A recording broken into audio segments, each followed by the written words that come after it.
বাংলা নিয়ে আপনার সঙ্গে আমি প্রীতিশঙ্কর।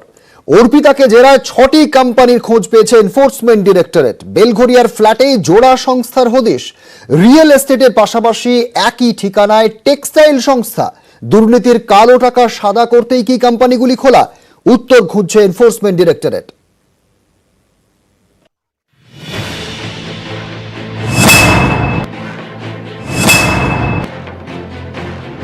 অর্পিতার একাধিক ফ্ল্যাট থেকে উদ্ধার হয়েছে কোটি কোটি টাকা, সোনা, রূপো। টালিগঞ্জ থেকে 21 কোটি 90 লক্ষ টাকা, বেলঘরিয়া 27 কোটি 90 লক্ষ টাকা।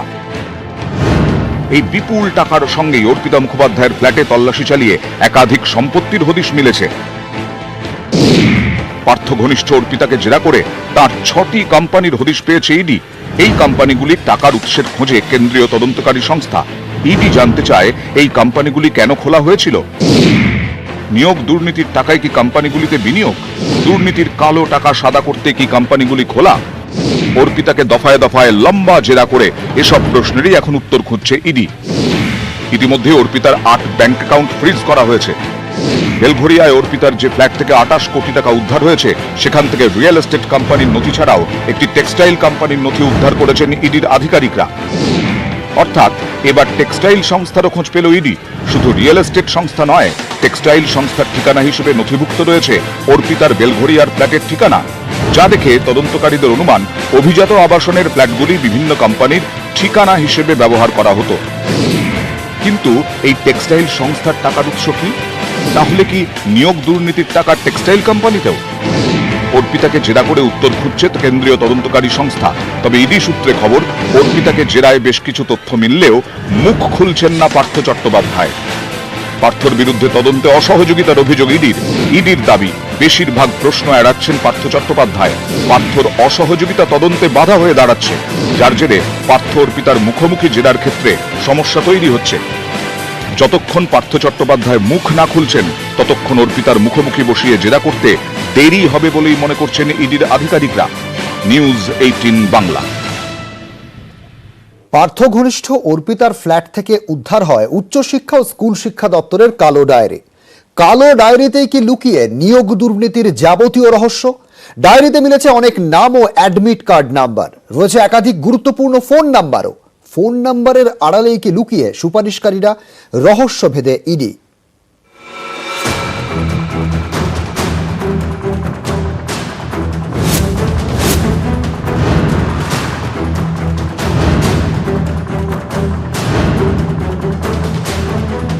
সারদায় লাল ডায়েরি, এবার নিয়োগ দুর্নীতিতে ইডির নজরে কালো ডায়েরি। ইডির অনুমান, কালো ডায়েরিতেই লুকিয়ে নিয়োগ দুর্নীতি রহস্য। সূত্রের খবর, কালো ডায়েরি নিয়ে মুখে কুলুপ এঁটে রয়েছেন পার্থ অর্পিতা দুজনেই। ডায়েরির 40টি পাতায় ছত্রে ছত্রে লুকিয়ে রহস্য। বেশ কয়েকটি পাতা জুড়ে রয়েছে সিরিয়াল নাম্বার। একাধিক সংখ্যা দিয়ে তৈরি এক একটি সিরিয়াল নাম্বার। এই সিরিয়াল নাম্বারগুলি কিসের তা এখনো স্পষ্ট নয় ইডির কাছে। ডায়েরিতে মিলেছে বেশ কিছু নাম এবং অ্যাডমিট কার্ড নাম্বারও। এগুলি চাকরি প্রার্থীদের হতে পারে বলে অনুমান ইডির। রয়েছে তারিখ দিয়ে কিছু সাংকেতিক লেখা। এই তারিখগুলি কি কোনো চাকরি প্রার্থীকে দেওয়া কনফার্মেশনের তারিখ? এই সবেরই এখন উত্তর খুঁজছে ইডি। এছাড়াও কালো সেই ডায়েরিতে মিলেছে গুরুত্বপূর্ণ কিছু ফোন নাম্বারও। এই ফোন নাম্বারগুলি তদন্তে সাহায্য করবে বলেই মনে করছে ইডি। কেন্দ্রীয় তদন্তকারী সংস্থার ধারণা, এই ফোন নাম্বারগুলি আসলে সুপারিশকারী বা মধ্যস্থতাকারীর। সব মিলিয়ে এই কালো ডায়েরি নিয়োগ দুর্নীতি রহস্য ভেদে ব্রহ্মাস্ত্র হয়ে উঠতে পারে বলে অনুমান ইডির। নিউজ 18 বাংলা।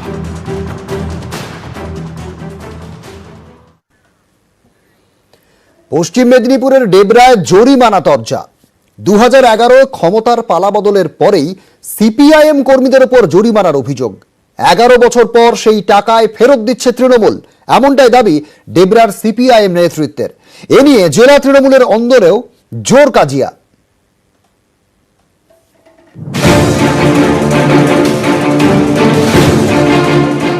পশ্চিম মেদিনীপুরের ডেবরার নরহরিপুর গ্রাম। 2011 ক্ষমতার পালাবদল, তখন থেকেই নরহরিপুর পঞ্চায়েত তৃণমূলের। তৃণমূল পরিচালিত এই পঞ্চায়েতেই নয়া ছবি। সিপিআইএম কর্মীদের দাবি, 2011 তৃণমূল ক্ষমতায় আসার পর তাদের দলের বেশ কয়েকজন কর্মীকে জরিমানা করা হয়। তৃণমূল নেতাদের হাতে জরিমানার টাকা তুলে দিতে হয় সিপিআইএম কর্মীদের। জেলা সিপিআইএম নেতৃত্বের দাবি, দীর্ঘ 11 বছর পর সেই টাকাই ফের সিপিআইএম কর্মীদের ফিরিয়ে দিচ্ছেন বর্তমান তৃণমূল নেতৃত্ব। তৃণমূল পার্টি অফিসে ডেকেই জরিমানার টাকা তুলে দেওয়া হচ্ছে। ওই 11 বামফ্রন্ট চলে গেল আর টিএমসি পঞ্চায়েত নির্বাচনে আইলো, তখন 30,000 টাকা নিয়েছে। হ্যাঁ তখন 30,000 টাকা। এখন দেখা যাচ্ছে যে চারিদিকে যেভাবে ধরপকড় চলছে আর কি, সেই হিসাবে ওরা বলছে যে না আমরা টাকা ফেরত দিয়ে দেবো, দরকার নেই ওসব ঝুটি ঝামেলা রাখা।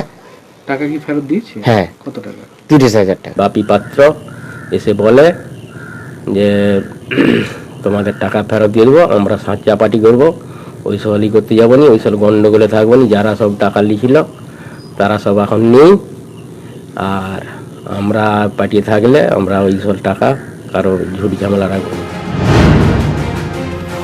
3জন ব্যক্তিকে টাকাটা দেওয়া হয়েছে। মাধব স্বামী 5,000 টাকা, কিংকর্মানা 30,000 টাকা আর মদনজনা 15,000 টাকা। জরিমানা বা ফাইন আদায় অনাদায় ইত্যাদি নিয়ে যে কথাগুলো বলা হচ্ছে, প্র্যাকটিক্যালি এগুলো যদি কেউ করে থাকে ব্যক্তিগত স্তরে করেছেন। আমাদের দলগতভাবে এরকম নালিশ আমাদের কাছে এখনো পর্যন্ত কেউ করেনি। মানুষের কাছ থেকে অন্যায় করে শাসক দল অন্য রাজনৈতিক দল করার জন্য, সিপিএম করার জন্য যাদের কাছ থেকে টাকা আদায় করেছে, জোর করে টাকা দিতে বাধ্য করেছে, মানে একেবারে নির্যাতন করে অত্যাচার করে, সে টাকা তো মানুষ একদিন ফেরত করবেই, তারই প্রক্রিয়া শুরু হয়েছে। সিপিআইএম এর দাবিতে তৃণমূলের অন্দরে এখন জোর তরজা। ডেবরার নরহরিপুরে এভাবেই চড়ছে জরিমানা তরজা। পশ্চিম মেদিনীপুর থেকে দিগ্বিজয় মাহালি, নিউজ 18 বাংলা। বোলপুরে অপা সম্পত্তির দলিলে পার্থ চট্টোপাধ্যায় এবং অর্পিতা মুখোপাধ্যায়ের সই। সেই দলিল নিউজ 18 বাংলার হাতে। 7 কাঠা জমিতে বাড়ি, দেখভালের দায়িত্বে এক কেয়ারটেকার। তার অবশ্য দাবি, পার্থ অর্পিতাকে কোনোদিন এই বাড়িতে তিনি দেখেননি।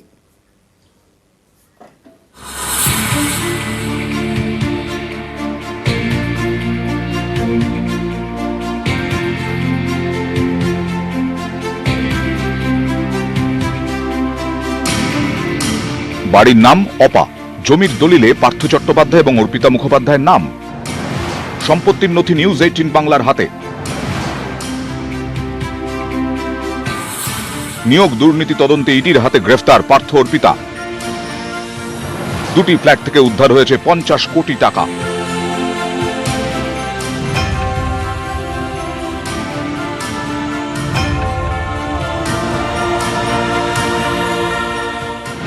রাশি রাশি সোনা, অসংখ্য জমি, বাড়ির দলিল।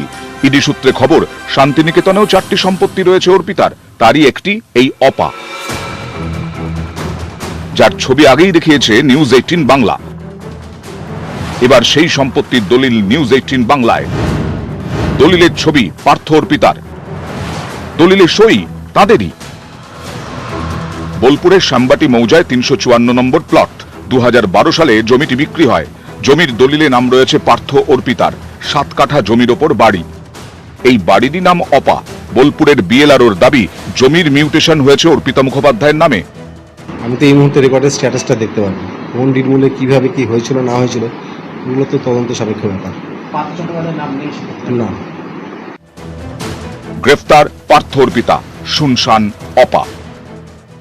বাড়ি তো আমি জানি না, কে আর বাটে এখন। এবারে আসে থাকে না, কি করে জানবো। আসে এমনি ওদের আত্মীয় স্বজন আসে সব, কেরা সব। না বাপ তো দেখি নাই, আসে না। এখানে দেখি নাই, আর রাত আমার থাকতে রাতও বাস করে নেই, আর দেখি নাই। এমনি বলতো যে ওই পাথর বাড়ি, কিন্তু তার জানি না, কই আসেও নাই, জানিও না। মাইনে ও দেয়, ওই আসে মাঝে মাঝে। এখন লোক কেউ আসে, ওদের সেই কম রয়ে গেলা, ওই ম্যানেজার হিসেবে। ম্যানেজারের নাম বলতে পারছি না। 4,000 টাকা। রবীন্দ্রনাথের বোলপুরে চর্চা এখন অপা নিয়ে। বোলপুর থেকে ইন্দ্রজিৎ রুজ, নিউজ 18 বাংলা। লালবাগে বিজেপির বিক্ষোভ কর্মসূচি ঘিরে ধুমধুমার হাতাহাতি। বিজেপি বিধায়ক এবং বিজেপি সভাপতির অনুগামীদের মধ্যে মারপিট।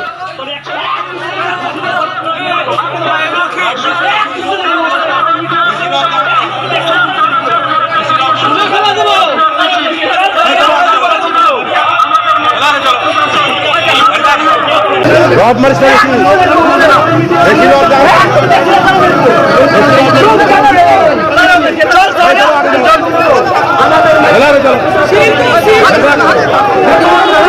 বন্দ্যোপাধ্যায় প্রতিনিধি আমার সঙ্গে রয়েছেন। প্রণব, বিক্ষোভ কর্মসূচি ঘিরে বিজেপি বিধায়ক এবং সভাপতির অনুগামীদের মধ্যে মারপিট, হাতাহাতি আমরা দেখতে পাচ্ছি, দেখাচ্ছি সেই ছবি। কেন মারপিট? দেখো, গোটা জেলা জুড়েই যে প্রোগ্রাম চলছে বিজেপির বিক্ষোভ আর কি জেল ভরো কর্মসূচি, তাই নিয়ে কিন্তু আজকে গৌরীশঙ্কর ঘোষের নেতৃত্বে লালবাগের যে বিজেপির বিধায়ক রয়েছেন তারই নেতৃত্বে কিন্তু মহামিছিল বের হয় এবং সেই মিছিলে দেখা যায় যে দুই গোষ্ঠীর মধ্যে কিন্তু মিছিলের মধ্যে কিন্তু একটি জায়গা নেই, দুবার কিন্তু এই ধরনের ঘটনা ঘটেছে এবং বিজেপি কর্মীদের নিজেদের মধ্যে কিন্তু মারপিট। যদি পরে তোমার পুলিশ যে কেন্দ্রীয় বাহিনী ছিল বিজেপি বিধায়কের যে সিকিউরিটি, তারা গিয়ে পরিস্থিতি সামাল দেয় এবং বিজেপি কর্মীরা এবং বিধায়করা গিয়ে পরিস্থিতি সামাল দেয়, সেখানে বড় আকার ধারণ করেনি। তবে এই গোষ্ঠীদ্বন্দ্বকে মানতে চাননি। গৌরীশঙ্কর ঘোষ বলেছেন যে এটা মিছিলের সামনে কে যাবে তাই নিয়ে গন্ডগোল, কোনো গোষ্ঠীদ্বন্দ্ব নয়। যদি বিজেপির সভাপতি সাকারক সরকার বলেছেন বিষয়টি আমরা দেখছি, আমরা জানতে পেরেছি। তবে এই মিছিলের মধ্যে যে তোমার গোষ্ঠীদ্বন্দ্ব তা নিয়ে কিন্তু যথেষ্টভাবে উত্তেজনা ছড়িয়েছে লালবাগে। ধন্যবাদ প্রণব।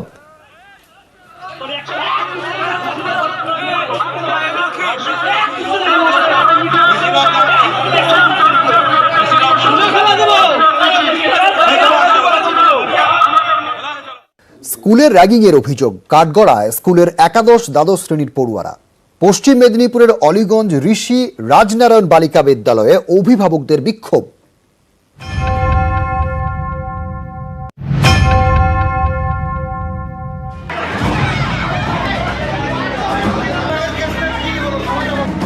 মেদিনীপুর অলিগঞ্জ ঋষি রাজনারায়ণ বালিকা বিদ্যালয়, এই স্কুলেই পড়ুয়াদের ওপর র্যাগিং এর অভিযোগ। পঞ্চম ষষ্ঠ শ্রেণীর পড়ুয়ারা র্যাগিং এর শিকার। কাঠগড়ায় একাদশ দ্বাদশ শ্রেণীর পড়ুয়ারা মারধর, গায়ে জল ঢেলে দেওয়া থেকে শুরু করে পড়ুয়াদের নগ্ন করে ভিডিও করার অভিযোগ।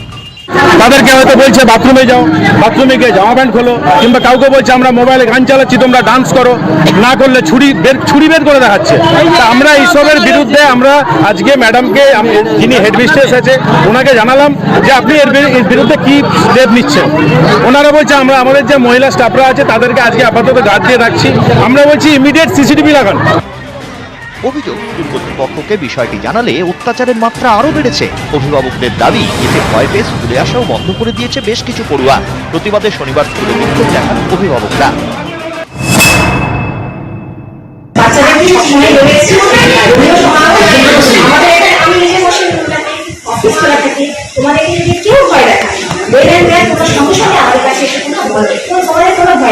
কনস্টিটিউশন অনুযায়ী যা করার আছে এবং এই ক্ষেত্রে ডিআই এর অনুমোদন নিয়ে যদি আমাকে কোনো মহিলা, কোনো ছাত্রীর এগেনস্টে কোনো অ্যাডমিনিস্ট্রেটিভ অ্যাকশন নিতে হয়, টিসি দিতে হয়, স্কুল থেকে বার করতে হয়, কিংবা কোনো মামলা করতে হয়, আমাকে অ্যাডমিনিস্ট্রেশনকে জানিয়ে করতে হবে। সমস্যার সমাধানে আজ বুধবার অভিভাবকদের সঙ্গে বৈঠকে বসছে স্কুল কর্তৃপক্ষ। শোভন দাস, নিউজ 18 বাংলা। এসএলএসটি চাকরি প্রার্থীদের সঙ্গে অভিষেক বন্দ্যোপাধ্যায়ের বৈঠক চলাকালীনই ক্যামক স্ট্রিটে বিক্ষোভ অন্য চাকরি প্রার্থীদের। রাতভর চলে অবস্থান, আর জানিয়ে রাজনৈতিক চাপানুতোর তুঙ্গে।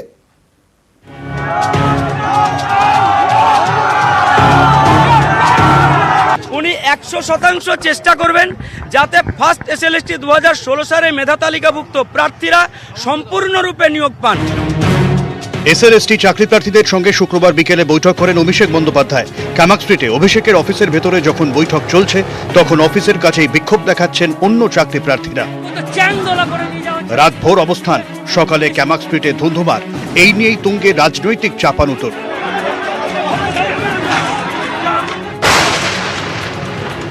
যাদেরকে প্ররোচনা দেওয়া হচ্ছে বসার জন্য, আসলে এই জনভিত্তিহীন বিরোধী নেতারা রেডিমেড আন্দোলন চান। ছেলে মেয়েদের যন্ত্রণা যদি থাকে তাহলে ওনাদের রাজনীতির দোকানটা খোলার একটা সুযোগ হয়। ভাবাবেগটাকে ভুল পথে প্ররোচিত করার চেষ্টা করছে বিরোধীরা।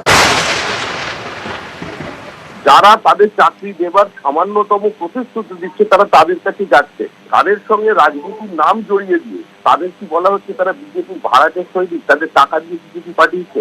এটা সরাসরি আন্দোলনকারীদের, চাকরি প্রার্থীদের অপমান করা হচ্ছে, রাজনীতিকরণের চেষ্টা হচ্ছে। ওদের উদ্দেশ্য হচ্ছে ভয় দেখিয়ে, প্রলোভন দেখিয়ে এই আন্দোলনগুলোকে ভেঙে দেওয়া। ওরা দুর্নীতি করবে, আমরা মানুষকে বলবো দুর্নীতি দেখে যাও। যদি সিপিএম করে থাকে, সিপিএমকে ধন্যবাদ জানাবো। আন্দোলনে উত্তপ্ত রাজপথ, আন্দোলনে উত্তপ্ত রাজ্য রাজনীতি। নিউজ 18 বাংলা। শিলদা থেকে বেলপাহাড়ি 8 ঘন্টা রাস্তা পেরোতে দম বেরিয়ে যায়। বেহাল রাস্তার ভোগান্তি নিয়ে দিন কাটাচ্ছে ঝাড়গ্রাম।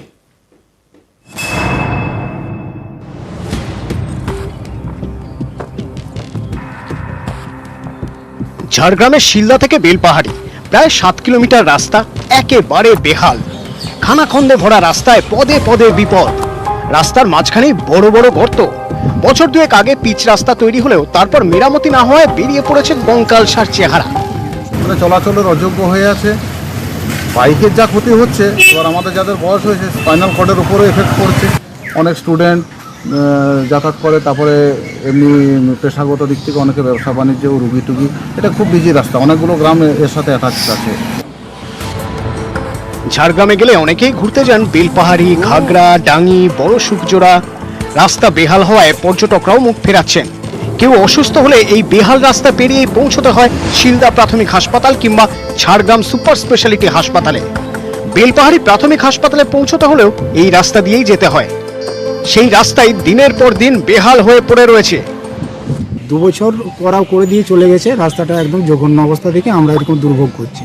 কত মানুষ যাতায়াত করে এই রাস্তা? এটা আপনার মিনিমাম আপনি ধরুন প্রায় 10 থেকে 12টা গ্রাম, বামুন্ডিয়া, ভেদাকুই, বৈষ্ণবপুর, আপনার পরাশিডাঙ্গা, বেলপাহাড়ি, সিমলা, মূলত জঙ্গলমহলের ওই দিকটা টোটালটাই আমাদের শিলদা হচ্ছে ম্যান আমাদের রাজধানীর মতো ঝাড়গ্রাম জেলার এই মার্কেটের উপর ডিপেন্ড করে এই রাস্তাটাই ব্যবহার করে। ভোগান্তি মানে সবসময় একটা আপনার টোটো যেতে চাচ্ছে না, একটা টোটোতে যেখানে 20-30 টাকা নিত এখন সে 60 টাকা নিচ্ছে।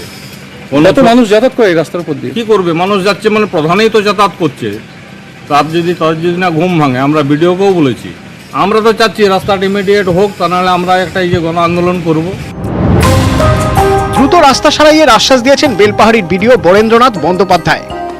স্থানীয়রা অবশ্য বলছেন আর আশ্বাসে চিড়ে ভেজে না, দ্রুত রাস্তার মেরামতি চাই।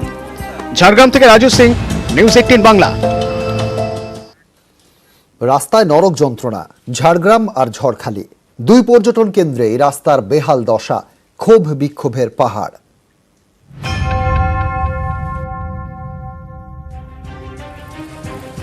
ঝাড়গ্রামের রান্টুয়া থেকে বাজনাগুড়ি প্রায় 6 কিলোমিটার রাস্তা, গোটা রাস্তায় বেহাল।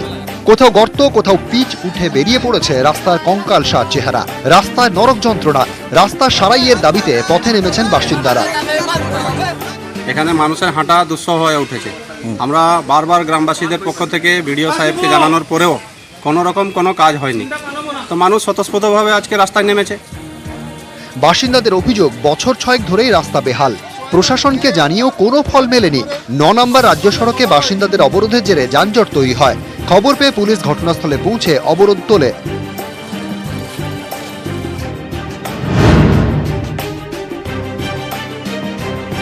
বেহাল রাস্তার ছবি দক্ষিণ 24 পরগনার ঝড়খালিতেও। হেরোভাঙা বিদ্যাসাগর স্কুল থেকে ঝড়খালি জেটিঘাট প্রায় 6 কিলোমিটার রাস্তা। এই রাস্তাতেই নরক যন্ত্রণা, খানাখন্দে ভরা রাস্তায় ঘটছে দুর্ঘটনা। গর্ত খালা হয়ে আছে। আচ্ছা, কতদিন হয়ে আছে? তা ধরুন 2-3 বছর তো হয়ে গেছে। আচ্ছা, রাস্তায় যাতায়াতের খুব অসুবিধা হয় আমাদের, এই গাড়ি নিয়ে চলতে হয়, খুব অসুবিধা হয় আমাদের। ঝড়খালিতে বেড়াতে আসেন বহু পর্যটক, বেহাল রাস্তার ভোগান্তি সয়েই দিন কাটাচ্ছে ঝড়খালি। ঝড়খালিতে সারা বছরই পর্যটকদের ভিড়। ব্যবসায়ীদের অভিযোগ, বেহাল রাস্তায় মুখ ফেরাচ্ছেন পর্যটকরা। কবে ঠিক হবে বেহাল রাস্তা, জানতে চায় ঝড়খালি। নিউজ 18 বাংলা। নদী এখন প্রায় নালা, সেই নদী দখল করেই দোকান, বাজার, বসতি। হুগলির সরস্বতীর চোখে জল।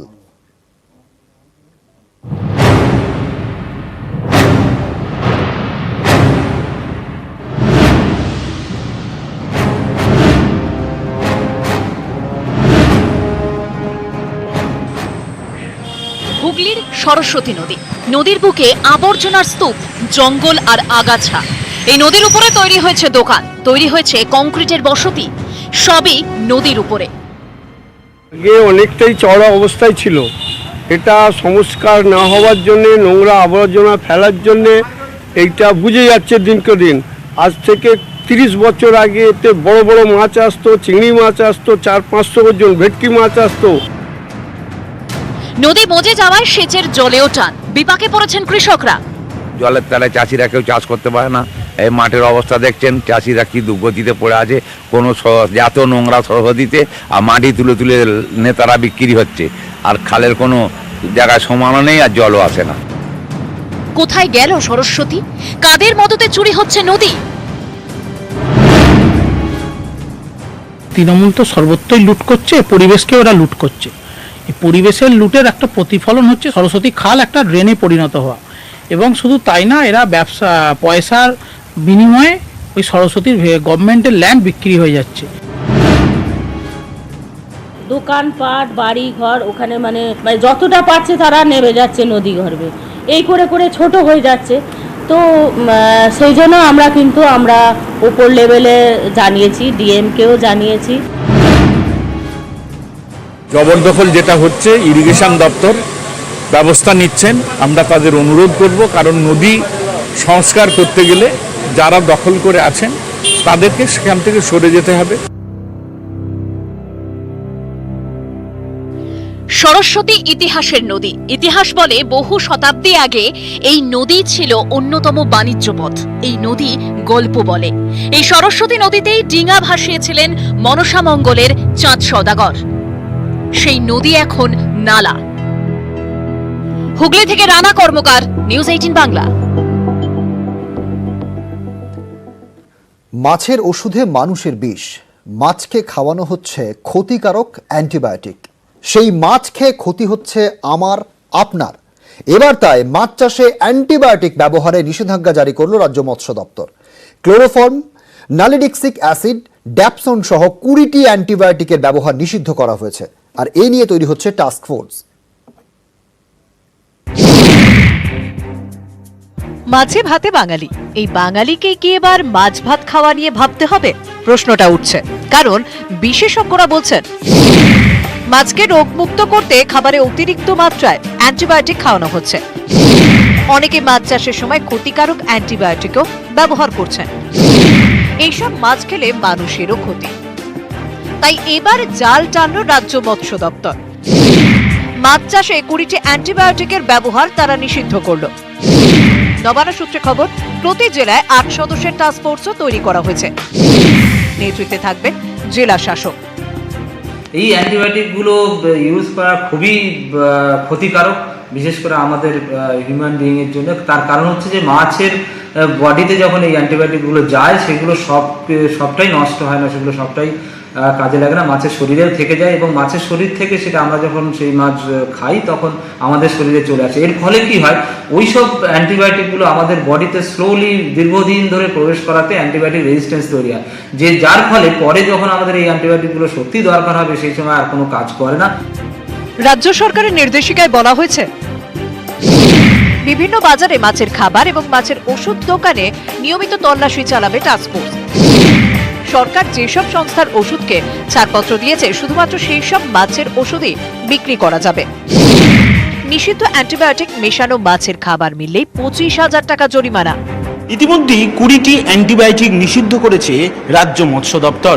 এই নির্দেশিকার পরেও যদি কোনো দোকান এই ধরনের অ্যান্টিবায়োটিকগুলি ব্যবহার করেন মাছ চাষের জন্য, তাহলে সেই দোকানের লাইসেন্স পর্যন্ত বাতিল করে দেওয়া হবে। ক্যামেরায় সুমন বসুর সঙ্গে সোমরাজ বন্দ্যোপাধ্যায়, নিউজ 18 বাংলা, কলকাতা।